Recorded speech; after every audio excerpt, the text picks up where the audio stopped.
Hello guys, mayong hapon sa atong tanan. So for today's video is mag-unboxing ta. Mao ni siya ang regalo sa ato ang mga senior high students from Agusan National High School. Mao sila ang mga humanities and social sciences students or mga YUMS.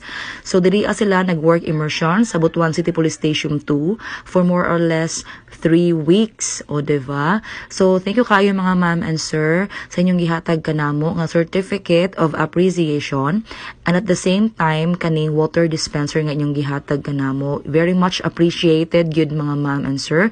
Nice ang color, white and light green, and thank you so much sa inyong effort. Then later on ako ipakita sa inyo ha unsa itsura ani pagbutangan na siya og tubig, o diba? So diba, so very nice. Very happy jud ang taga Butuan City Police Station 2. Mao ni siya guys ang itsura, o diba?